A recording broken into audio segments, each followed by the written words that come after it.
Hello! Tuturo ko sa inyo kung paano mag-load gamit ang GCash. Okay? Simulan natin. Dial natin asterisk 143 number sign. Asterisk 143 number sign. Tapos call na natin sa Globe. Magpasa tayo ng load gamit ang GCash. Maglo-load tayo. Tapos punta tayo sa GCash number 8. Send na natin number 8. Punta tayo sa buy load number 6. Send. Excuse. Punta tayo sa number 3 kung anong network. Select natin smart.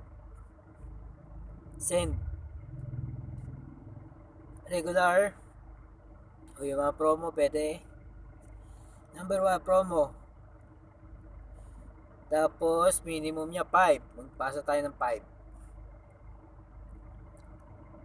Send na natin. Number ng smart. Dapat smart lang yung kung saan tayo pumasok ng network, dapat number lang din na smart ang ipapasok natin.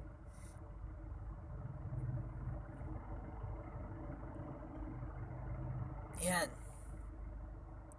Smart dapat din. Send. Tapos yung code. Load tayo gamit ang GCash.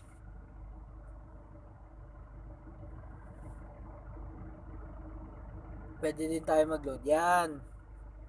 30 pesos lang. Yan nakalagay. You have sent 30 pesos to 09. Okay. Successful na. Ganyan lang mag-load sa GCash. May tanong po kayo, comment lang po kayo sa comment box sa ibaba.